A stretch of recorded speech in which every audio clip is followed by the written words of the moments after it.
tonight as House Republicans deliver impeachment articles against Secretary Mayorkas. Our immigration system, however, is fundamentally broken. Only Congress can fix it. The Secretary of Homeland Security defends the administration's border policy. Plus, a push to secure aid for Israel as the Jewish state weighs how to retaliate against Iran's recent attack and fight Hamas in Gaza. And kingdom politics. God is not a Democrat or a Republican. He doesn't ride the backs of donkeys or elephants. Dr. Tony Evans discusses returning God to government. All this and more tonight on Faith Nation.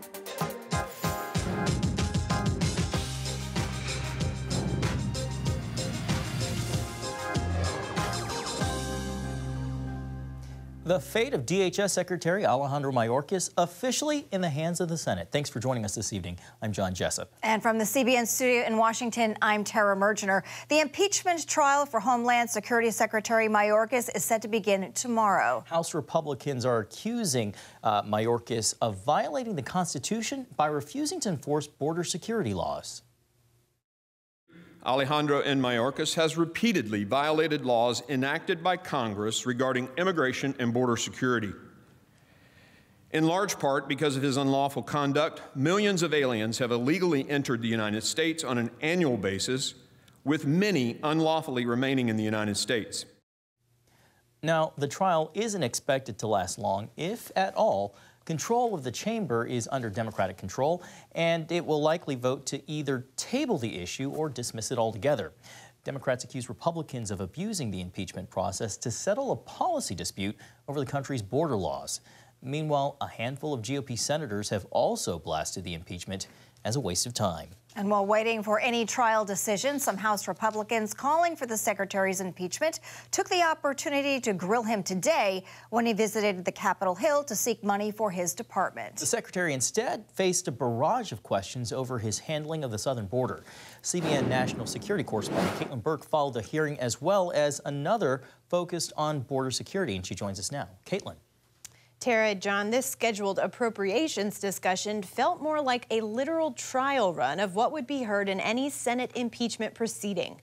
Lawmakers immediately fired accusations against Secretary Mayorkas, including that he's failed to fulfill his oath to protect the United States. You refuse to comply with the laws passed by Congress, and you've breached the public trust. You facilitated and encouraged record levels of illegal immigration since your first day in office. Secretary Mayorkas, however, attempted to turn the table on his accusers, saying lawmakers are responsible for changing the overall immigration system, as well as providing more resources for Homeland Security. Congress has not updated our immigration enforcement laws since 1996, 28 years ago. And only Congress can deliver on our need for more Border Patrol agents, asylum officers, and immigration judges, facilities, and technology. In that claim for more resources so that we can adhere to the laws, you're actually in this budget decreasing the requested ICE detention beds. So that seems to me to be illogical. Meanwhile, the House Oversight Committee looked into how the border crisis is impacting public safety. Not surprisingly, the open southwest border has attracted many illegal immigrants with criminal histories. Witnesses included sheriffs from Texas and Virginia who say two of the major issues facing law enforcement stem from an open border: fentanyl and an influx of illegal immigrants. The impact on our county jail is that we have an average population of 4,200 people. 6% of that population is generally illegal aliens. Of that, 264 in custody. They've allegedly committed 178 violent crimes, including 8 murders and 44 sexual assaults of children. In Loudoun County, we average about 150 overdoses per year and about 24 deaths. Unfortunately, we have seen a significant increase in juvenile drug use and drug overdoses. Democrats argued that according to law enforcement data, it's U.S. citizens who commit a majority of all violent crime.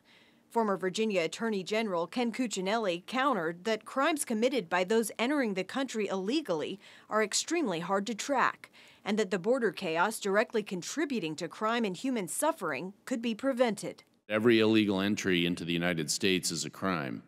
The crime rate for illegal immigrants is 100%. Every one of them broke the law when they invaded our country illegally. During the budget hearing, Secretary Mayorkas told lawmakers that anyone deemed as a threat to national security is at risk of detention and removal. When asked if he could ensure members of terrorist organizations haven't been granted parole on his watch, however, he refused to answer. Tara, John? All right, CBN National Security Correspondent Caitlin Burke. Thank you so much, Caitlin. Well, joining us now for more is CBN Chief Political Analyst David Brody. David, this impeachment is, of course, unprecedented. Can you talk about why, and then also what happens now? Well, the what happens now, if you've got 2.5 hours, I can talk about that. We can get into a little bit of it. But yeah, it's unprecedented. Look, this is the second cabinet secretary in history to be impeached. Of course, the former Secretary of War from 1876, William Belknap. Don't quite remember him. I wasn't alive in 1876, so sometimes it feels like I am. Was impeached. So yeah, this is historic. But what happens next? Look, Chuck Schumer is we're going to technically have an impeachment trial tomorrow. A lot of folks are saying, wait, he's doing this motion to table impeachment. Well, technically, when the senators are sworn in tomorrow at 1 p.m. Eastern on Wednesday, that officially means a trial is underway. And so technically there's a trial, but then that motion to table comes in right away. And that's what's controversial here, John. Well, David, that's right. And there is disagreement on whether the Senate can dismiss the charges without a full trial or not.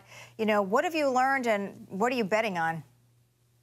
Well, look, I mean, there are many legal scholars, lots of them. They're lining up at the door, Tara, to say that this is unconstitutional and it breaks Senate rules, that there is no provision at all in the Senate rules to table have a motion to table an impeachment. Now, normally what you do in the Senate, the rules call for a motion to table legislation, but not table an impeachment. So there is no provision. According to Senators Ted Cruz and Mike Lee, who wrote a big op-ed about this, they say it's just not there. So not only would it break Senate rules, it would break what they say would be unconstitutional and would definitely break precedent. So I think there's a big fight legally as we move forward here, depending on what Chuck Schumer does. So do you see the potential of any fireworks, maybe some Republicans, like you just mentioned, whether it's Mike Lee or Ted Cruz, who might try to gum up Democrats' attempt to just table the motion? Yeah, there's going to be a lot of gum on the floor after all of this, John. There could be up to 15 amendments. And what do I mean by amendments? I guess they're better called points of order, if you will, because there's not a bill or anything, but points of order as to what Republicans want to see going forward as it relates to how the trial will be conducted. And so they're going to try to gum up the works. They're going to try to move this or elongate this as long as possible, even keep the Senate in over the weekend possibly, to put this right in front of the American people to see exactly what Democrats are doing.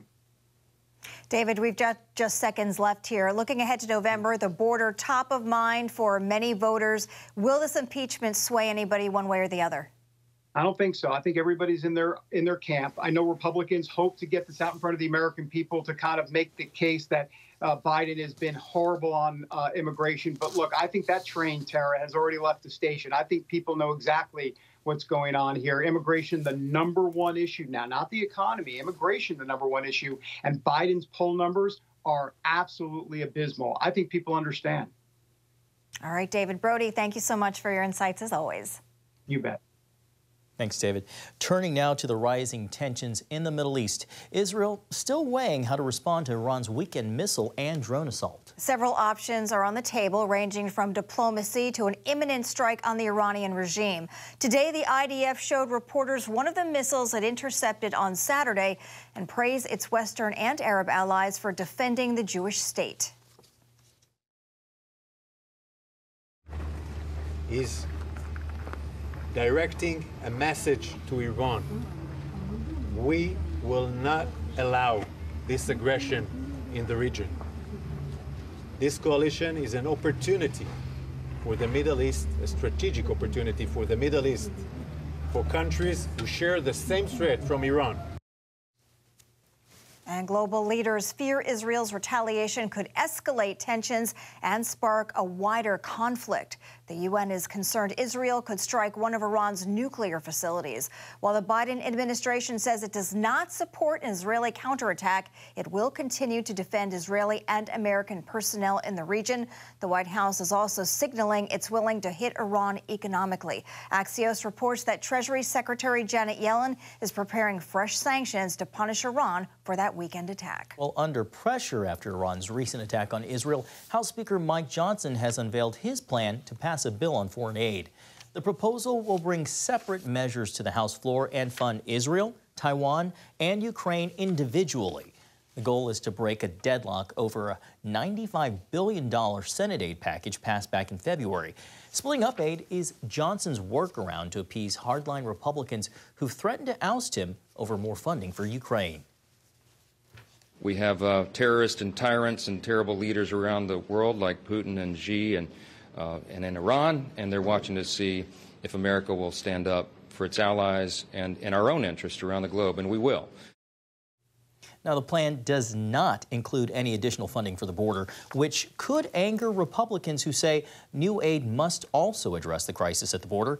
The White House says it won't accept a standalone funding bill for Israel and is urging Johnson to approve the already passed Senate foreign aid package.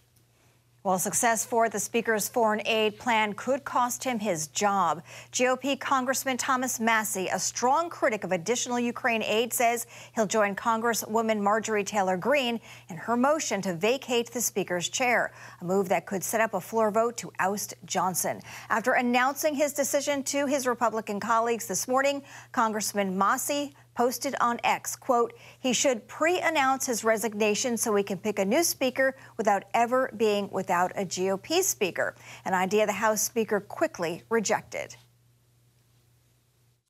I am not resigning, and it is, in my view, an absurd notion that someone would bring a vacate motion when we are simply here trying to do our jobs. It is not helpful to the cause. It is not helpful to the country. And Congresswoman Greene filed her motion to vacate last month, but is yet to move to force a vote. Well, coming up, the battle against deep fakes and misinformation. What's being done to keep the presidential election secure when Faith Nation returns.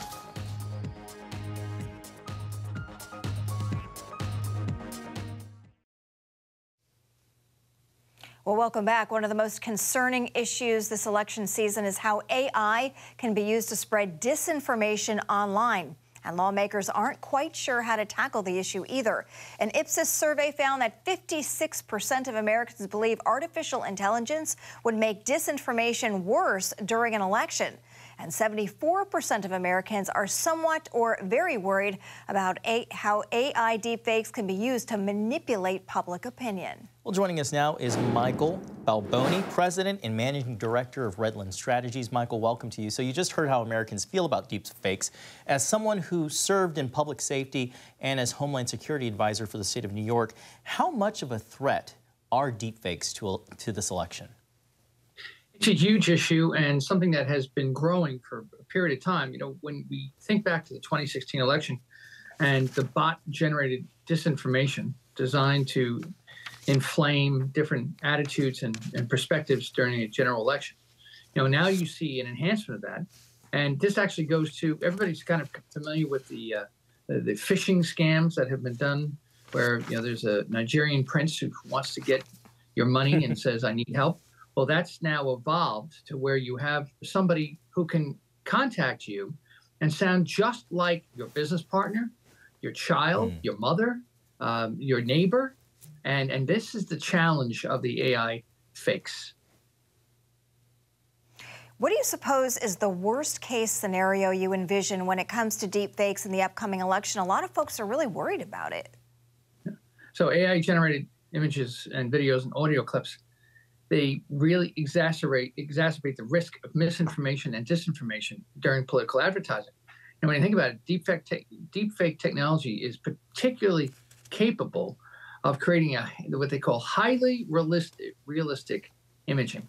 So this is things where you talk about a chatbot, you talk about an avatar, and this individual or this entity is talking to you in a way that is customized just for you. That's the thing about this. It's not going to be somebody that that, or some communication we're going to get where we can sit there and say, well, this doesn't sound right. No, it's going to sound right, and it's going to be compelling, and it's going to be fake. So one of the things that people are trying to do is trying to understand how these are generated and how you can determine what's real and what's not. But then the bigger problem is this: the trust in our electoral system. This has an impact on what people will believe in terms of the messaging that they're receiving. So I advise companies it's not just about defending against a deepfake. It's also about ensuring that your messaging to your clients or to your members of a bank is actually received as saying, oh, yeah, this is somebody that's real and we need to pay attention to it. Michael, you talked a little bit about public trust there, and we only have a few seconds left, but I want to ask you, other countries like Canada, South Korea, and the EU have been more proactive in tackling deepfakes. Why haven't we seen federal action here in the United States? There's a huge question as to what you regulate. How do you do this? I mean, look at what's happening in AI right now. It is expanding. There are billions and billions of dollars spent on AI technologies. And I always have an issue with the fact that, who's controlling a lot of those dollars in development? Companies with a profit motive. And so if you're continuing to expand that type of AI capability, are you really concerned about public integrity? Perhaps not. Right. All right, Michael Balboni, thank you so much for joining us tonight and for your insights. Thank you. Well, still ahead, while the presidential election heats up, one well-known pastor is urging Christians to rise above the political tension. Faith Nation is back in just 2 minutes.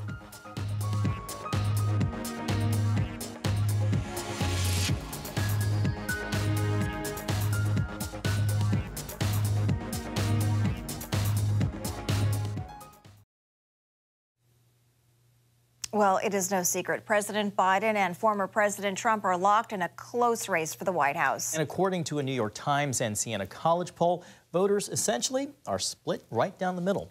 46% support former President Donald Trump, while 45% support President Biden.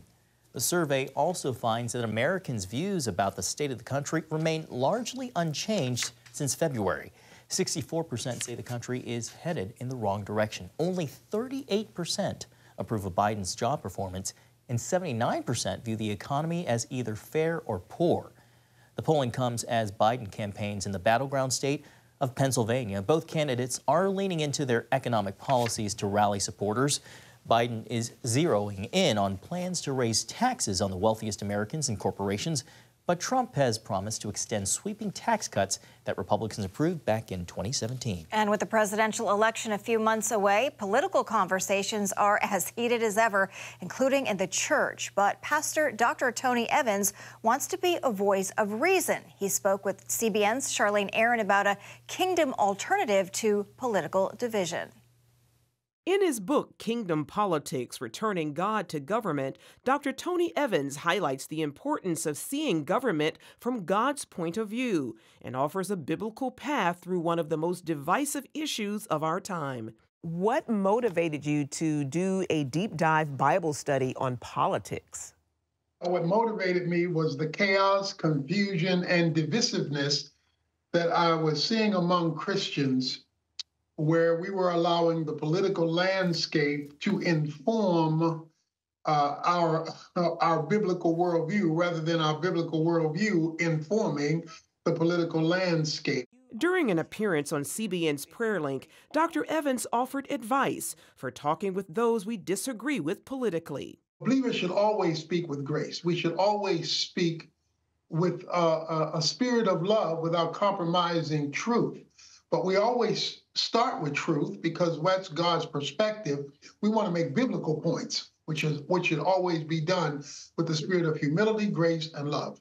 A love not partial to one political side or the other. God is not a Democrat or a Republican. He doesn't ride the backs of donkeys or elephants. So he is the consummate independent. He stresses how Americans' vote is often tied to issues from their own lives. If we were back in slavery, and there were two candidates running for office, and one was for abortion but against slavery, and the other one was for slavery and against abortion. If you're a slave, you may be against abortion, but you're going to vote for the one who's against slavery because that is your situation in life. People's situation in life will affect what they prioritize, and what they prioritize will determine how they vote. Priority, he cautions, should not be placed above Christian faith. When you look to politics as a solution, you have idolized that institution above the God that created it. And so unfortunately, today we have Democratic and Republican Christians who are political idolaters. Reasons he points to a spiritual solution. What we're experiencing now in our culture is what I call the passive wrath of God. What we're seeing today is chaos. You can't solve what's wrong in our culture today by Air Force One, okay? Wow. 2 Chronicles 15, verse 3-6 says there was chaos in the land, for God troubled them with every kind of distress. If God is your problem, it doesn't matter who you elect. If God is your problem, you better get that straight. In the end, only one thing really matters. You should pray for local and national leaders that they will be influenced to make the right decisions. But prior to praying for them, we need to pray for us. If we're not getting right, if we're not unified, if we're not bibliocentric in our focus, if we're not applying consistently God's regulations, guidelines, and governances in where we live and the influence we have, then we can't expect the culture to change. Or to put it another way, until God can fix the church, he won't fix the nation. Charlene Aaron, CBN News. Good word there from Pastor Evans. Well, coming up, a world record holder in preschool who won't be written off. That's next on Faith Nation.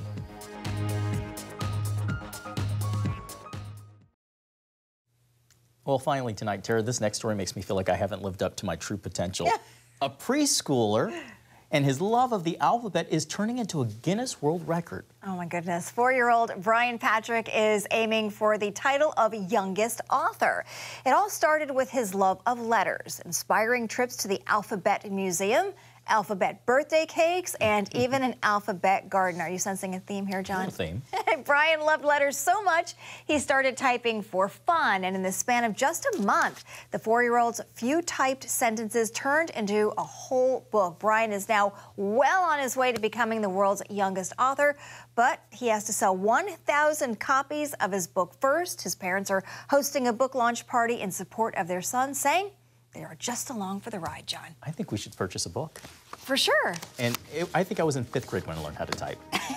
Thanks for watching. Kudos to him. Thanks for joining us. We'll see you tomorrow.